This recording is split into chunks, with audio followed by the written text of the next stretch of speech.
السلام عليكم ورحمة الله وبركاته. الحمد لله رب العالمين والصلاة والسلام على أشرف المرسلين وعلى آله وأصحابه وأزواجه وذرياته وأهل بيته أجمعين. சங்கைக்கும் மென்மைக்கும் உரிய பெரியோர்களே, சகோதரர்களே, எல்லாம் வல்ல அல்லாஹு ஜல்ல ஜலால் நாம் செய்யக்கூடிய எல்லா நற்காரியங்களையும் முகஸ்துதி இன்றி இஹ்லாஸான முறையில் இறைவனுக்காக மட்டுமே செய்யப்பட்ட நல்வணக்கங்களில் நம் வணக்கங்களை அல்லாஹ் கபூல் செய்து கொள்வானாக. நாம் செய்யக்கூடிய வியாபாரங்களிலும் தொழில்துறைகளிலும் நஷ்டம் இல்லாத ஹலாலான முறையில் நிரம்ப லாபத்தை பெற்று அந்த லாபகரமான வாழ்க்கையை கொண்டு தம் தேவைகளையும் தேவை உடையவர்கள் தேவைகளையும் நிறைவேற்றக்கூடிய நல்ல பொருளாதாரத்தையும் உள்ள விசாலத்தையும் அல்லாஹ் நம் அனைவர்களுக்கும் வழங்கி அருள்வானாக. நம் கரங்களை என்றென்றும் கொடுக்கும் கரங்களாக ஆக்கி அருள்வானாக. யாசிக்கும் கரத்தை விட்டு அல்லாஹ் நம்மை பாதுகாத்துக் கொள்வானாக. கஞ்சத்தனம் என்கிற தீய பண்பை விட்டும் அல்லாஹ் நம்மை பாதுகாத்துக் கொள்வானாக. நம்மை இந்த உலகத்தில் வாழ வைக்கும் காலமெல்லாம் நோயினுடைய இன்றி ஒரு ஆரோக்கியத்தோடு அல்லாஹ் நம்மை வாழச் செய்வானாக. அது ஆரோக்கியமான வாழ்க்கையை கொண்டு அல்லாஹ் ரசூலை நெருங்கக்கூடிய அனைத்து நல்லவர்களும் புரியக்கூடிய நல்ல முத்தகின்களின் கூட்டத்தில் அல்லாஹ் நம்மை ஆக்கி அருள்வானாக. திடீர் மரணங்களை விட்டும் தீய மரணங்களை விட்டும் நம்மையும் நம் குடும்பத்தையும் நம் சமூகத்தையும் அல்லாஹ் முழுமையான முறையில் பாதுகாத்துக் கொள்வானாக. மருத்துவமனையின் செலவினங்களை விட்டும் வேதனைகளை விட்டும் அல்லாஹ் நம்மை காத்தருள்வானாக. நம்மில் யாரெல்லாம் நோயால் பாதிக்கப்பட்டு வீடே கதி என்றும் ஆஸ்பத்திரியே கதி என்றும் அல்லல் பட்டும் அவதியுற்றும் இருக்கிறார்களோ அத்தனை மக்களுக்கும் வெகு விரைவில் நோயை போக்கி உடல் ஆரோக்கியத்தை வழங்குவதோடு அவர்களை கொண்டு அவர் குடும்பத்திற்கும் சமூகத்திற்கும் நல்ல பலன் தரக்கூடிய மக்களாக ஆக்கி அருள்வானாக. நாம் இந்த உலகத்தில் வாழ்ந்து மறைகிற நேரத்தில் லா இலாஹ இல்லல்லாஹ் முஹம்மதுர் ரசூலுல்லாஹ் என்ற கலிமாவை மொழிந்து ஜன்னத்துல் ஃபிர்தௌஸை கண்ணால் கண்டு மகிழ்ந்து சிரித்தவனமா மரணிக்கக்கூடிய நல்வாக்கியம் பெற்ற மக்களில் அல்லாஹ் நம்மை ஆக்கி அருள்வானாக. மரணித்தும் மரணிக்காத இறைநேசன் கூட்டத்தில் அல்லாஹ் நம்மை ஆக்கி அருள்வானாக. நாளை மறுமையிலே முத்து முஹம்மது ரசூலுல்லாஹி ஸல்லல்லாஹு அலைஹி வஸல்லம் அவர்களின் திரு கரங்களால் ஹவுதுல் கௌசர் என்கிற தடாகத்தின் மீது வரை அன்னாரின் ஷஃபாஅத்தை பெற்று அன்னாரின் கரம்பிடித்து ஜன்னத்துல் ஃபிர்தௌஸில் உயர்ந்த சொர்க்கத்தில் அவர்களோடு அல்லாஹ் நம்மை சங்கமிக்க செய்வானாக. எல்லாவற்றுக்கும் மேலாக இறை அன்பை பெற்று இறைவனை பார்த்து பரவசம் அடையக்கூடிய அவருடைய லிக்காவையும் ரிதாவையும் பெற்ற மக்களில் அல்லாஹ் நம்மை ஆக்கி அருள்வானாக. அருமையான மூமின்களே, கண்மணி முஹம்மது ரசூலுல்லாஹி ஸல்லல்லாஹு அலைஹி வஸல்லம் தன்னை குறித்து சொல்கிற பொழுது அடிக்கடி இப்படி சொல்வார்கள், ஆனா இப்னு தபீஹைன், இரண்டு அறுவடக்கூடியவரின் மகன் என்று பெருமானார் ஸல்லல்லாஹு அலைஹி வஸல்லம் சொல்லுவார்கள். ஏன் இப்படி பெருமானார் ஸல்லல்லாஹு அலைஹி வஸல்லம் சொன்னார்கள் என்று பார்க்கிற பொழுது வரலாறு நமக்கு அற்புதமான முறையிலே நடந்த நிகழ்வை நமக்கு சொல்லி காட்டுகிறது. கண்மணி முஹம்மது ரசூலுல்லாஹி ஸல்லல்லாஹு அலைஹி வஸல்லம் பாட்டனாராக இருக்கக்கூடிய அப்துல் முத்தலிப் அவர்கள் மக்காவிலே கொஞ்சம் பேர் போனவர்களாக தலை சிறந்தவர்களாக வாழ்ந்து வந்தார்கள். அவர்கள் ஒரு நாள் வீட்டிலே உறங்கிக் கொண்டிருக்கிற பொழுது ஒரு கனவு ஒன்று காணுகிறார்கள். அந்த கனவிலே யாரோ ஒருவன் சொல்லுகிறார், தையிபாவை தோண்டு என்று சொல்லி கனவிலே ஒரு அசரீரம். கனவிலே கேட்கிறார்கள், ஒமத் தையிபா, தையிபா என்னவென்று கேட்கிறார்கள். பதில் சொல்லவில்லை. கனவு கலைந்து விடுகிறது, எழுந்து விடுகிறார்கள். ரொம்ப யோசிக்கிறாங்க, தையிபாவை தோன்றுனாங்களே, இன்னும் தையிபான என்னன்னு கேட்டோம்னு சொல்லலையே அப்படின்னு மனசுல உறுத்துது. அடுத்த நாளும் உறங்குகிறார்கள். அப்படி உறங்குகிற பொழுது கனவில நேற்றைக்கு வந்தவரே வந்து அல் பர்ரா, பர்ராவை தோன்று என்று சொல்கிறார்கள். கனவுல கேட்கிறாங்க, பர்ரானா என்ன அப்படின்னு கேட்கிறாங்க. பதில் வரல. கனவு கணஞ்சிருச்சு. அடுத்த நாள் இருந்துச்சு, என்னன்னா நேற்று தையிபாவை தோன்றுனாங்க, இன்னைக்கு பர்ராவை தோண்டுகிறாங்களே, ஒன்னும் புரியலையே அப்படின்னு சொல்லிட்டு அடுத்த நாளும் உறங்குறாங்க. உறங்குனா அல் மதுமூனா, மதுமூனாவை தோண்டு அப்படின்னு சொல்லி கனவுல சொல்றாங்க. கனவுல கேட்கிறாங்க, ஒமன் மதுமூனா, மதுமூனானா என்ன அப்படின்னு கேட்கிறாங்க. பதில் கிடைக்கல. அவங்க தூக்கத்துல எழுந்துட்டாங்க. 3 நாள் தொடர்ந்து கனவு. சரி இன்னைக்காவது படுப்போமே அப்படின்னு சொல்லி உறங்குறாங்க. 4வது நாளா அப்பொழுதுதான் கனவில் வந்தவர் சொன்னார், ஜம்சம் கிணறை தோண்டு என்று ஒரு ஆசிரியர் கேட்கிறார். அப்போ கனவு அந்த ஜம்சம் கிணறு எங்க இருக்கு அப்படின்னா இந்த மருவாங்கிற மலைக்கு பக்கத்தில் இருக்கு அப்படிங்கிற அடையாளம் காணப்பட்டது. அப்துல் முத்தலிப் ரலியல்லாஹு போனாங்க. தனக்கு ஒரே ஒரு மகன் ஹாரிஸ் அப்படின்னு சொல்லி மகன் இருந்தாங்க. அவங்க அழைச்சிட்டு போய் எந்த இடத்து கனவு காமிக்கப்பட்டதோ அந்த இடத்துல போய் கிணத்து தோன்றாங்க. தோணுகிற பொழுது அக்கம் பக்கத்தில் உள்ளவர்கள் சொல்றாங்க, என்ன செய்றீங்க? இல்ல இந்த மாதிரி கனவுல 4 நாள் அப்படி சொன்னாங்க, இந்த இடம் காமிக்கப்பட்டுச்சு, ஜம்சம் அப்படி கிணறு ஒன்று இருக்கலாமே, அத தூந்து போச்சு, அதை மீண்டும் தோண்ட சொல்லி எனக்கு கனவுல வந்துச்சு அப்படின்னு.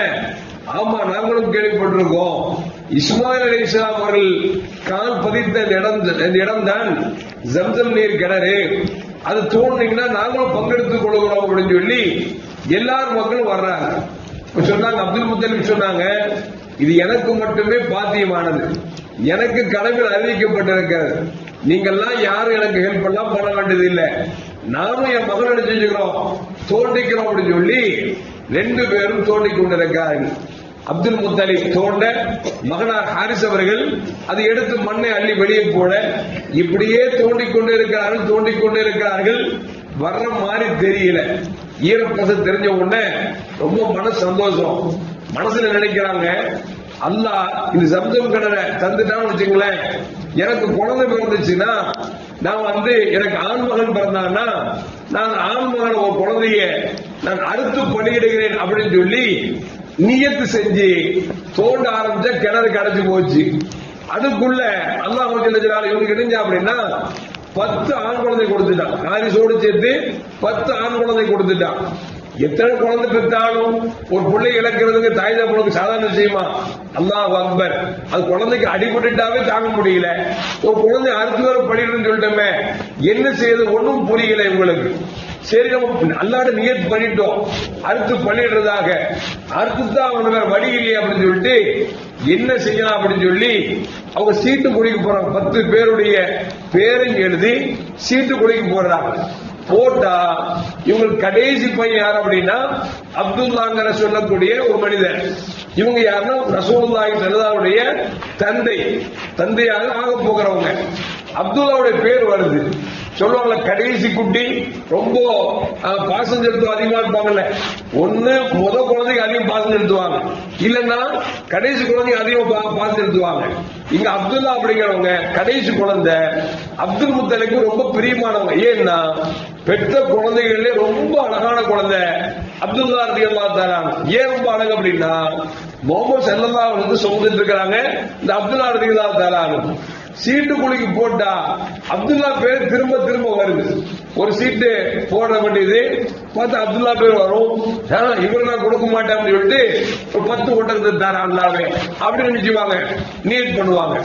இப்படி பார்த்தா பல தடவை சீட்டு போட்டு பார்த்ததுல அப்துல்லாவோட பேர் திரும்ப திரும்ப வருது. இவங்க என்ன செய்றாங்க அப்படின்னா, ஒரு பெண்மணி, அவங்க விவரமான ஒரு பெண்மணி, அவங்கள்ட்ட போய் சொல்றாங்க, இந்த மாதிரி நீத்து பண்ணது உண்மைதான், ஆனா குழந்தை இழக்கிறதுக்கு மனசு கேட்க மாட்டுது, என்ன செய்யறதுன்னு புரியல, சீட்டு குலுக்கி போட்டேன், அது அப்துல்லாவுடைய பேர் வருது, அப்துல்லா ரொம்ப பிடிச்சமானவர் என்பது மட்டுமல்ல கடைசி குட்டி, அவரை போய் எப்படி அறுக்குன்னு தெரியல, அதனால ஒவ்வொரு சீட்டுக்கும் நான் 10 ஒட்டகத்தை தர்றதாக நியத்து பண்ணியிருக்கேன் அப்படின்னு. அந்த அம்மாவும் சொல்லுச்சு, அப்படியே செய்யுங்க, இப்ப நீங்க பல சீட்டு போட்டு வந்துட்டீங்க, 100 ஒட்டகத்தை அல்லாஹ்வின் பேர்ல அறுத்து பலியிட்டு நீங்க அப்துல்லா அறுக்க வேணாம்னு சொல்லி அந்த பெண்மணி சொல்வார்கள். அதுபோன்று அப்துல் முத்தலிப் அவர்கள் அந்த 10 தடவை சீட்டு குலுக்கி போட்டதுல அப்துல்லா பேர் திரும்பி திரும்பி வந்ததுனால ஒரு தடவைக்கு 10 ஒட்டகம் என்கிற ரீதியில அவர் 100 ஒட்டகத்தை கொடுத்து அப்துல்லா ரலியல்லாஹு தஆலா அவர்களை அறுக்காமல் விட்டுவிட்டார் என்று வரலாறு. அதனால சொல்ல சொல்லுவாங்க, ஆனா இவனு நபிஹை 2 அறுபடக்கூடிய வாப்பாவுடைய மகன் சொல்லுவாங்க. ஒண்ணு இஸ்மாயில் அலைஹிஸ்ஸலாம், இப்ராஹிம் கனவு கண்டாங்கல்ல அறுக்க போறதாக, கடைசியில அறுக்க போவாங்க, அல்லாஹ் என்ன செய்வார், தடுத்து ஒரு ஆடை கொடுப்பான், அவங்க ஒரு தந்தை, அவங்க வழியில வந்தவங்க தான் அப்துல்லா ரலியல்லாஹு தஆலா அன்ஹு. ரெண்டு அறுபடக்கூடிய தந்தையின் மகன் என்று பெருமானார் ஸல்லல்லாஹு பல தடவை தன்னை குறித்து சொல்லியிருக்கிறார் என்பது வரலாறு நமக்கு சொல்லி காட்டுகிறது. அருமையான மக்களை, எதற்கு சொல்லுவோம் என்று சொன்னால், கனவில் ஒன்றை காணுகிறோம் என்று சொன்னால், இந்த கனவு தான் ஆரம்பத்தில் நபிமார்களுக்கு வஹியின் துவக்கமாக இருந்தது. அந்த துவக்கத்திற்கு பிறகுதான் ஜிப்ரீல் அலைஹிஸ்ஸலாம் மூலமாக அதற்கு பிறகு அல்லாஹ் வஹி அறிவித்தார் என்பது வரலாறு நமக்கு சொல்லி காட்டுகிறது. எனவே கனவுல நல்ல கனவு என்று இருக்கிறது, கெட்ட கனவு என்று இருக்கிறது. நல்ல கனவு இருக்கிறது, அது பழிக்கும் என்பது மாற்று கருத்தும் அல்ல. அதனால்தான் முஹம்மது ரசூலுல்லாஹி ஸல்லல்லாஹு அலைஹி வஸல்லம் சொல்வாங்க, கனவு கண்டா நீங்கள் யாரிடம் சொல்லாதீர்கள். ஏனென்று சொன்னால், சொல்லாத வரைக்கும் உங்களுக்கு படிக்காது, பிறரிடத்தில் சொல்லிவிட்டால் அது படித்துவிடும்.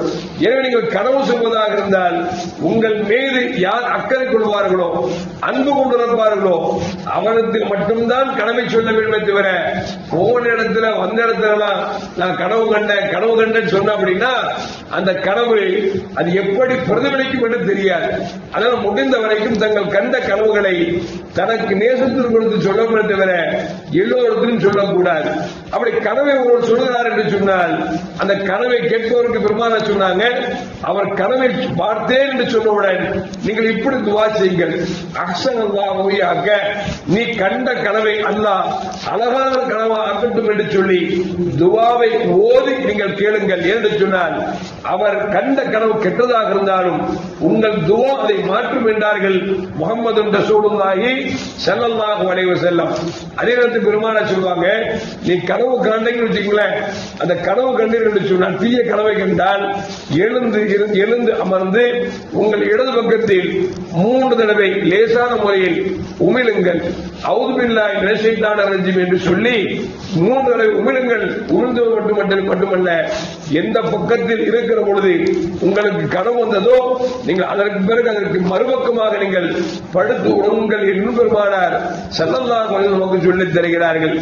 உறக்கத்தில் கனவு கண்டால் கூட என்ன ஓத வேண்டும், அது எப்படி நடந்து கொள்ள வேண்டும் என்கிற முறையெல்லாம் பெருமானார் ஸல்லல்லாஹு அலைஹி வஸல்லம் நமக்கு சொல்லித் தந்திருக்கிறார்கள்.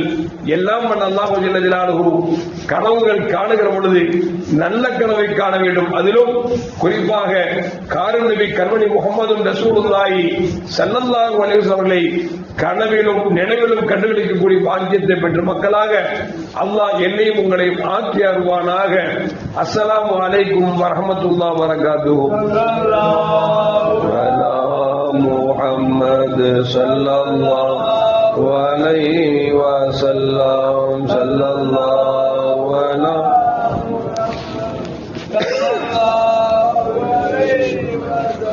ஸல்லல்லாஹு அலா முஹம்மது யா ரப்பி ஸல்லி அலைஹி வஸல்லிம்.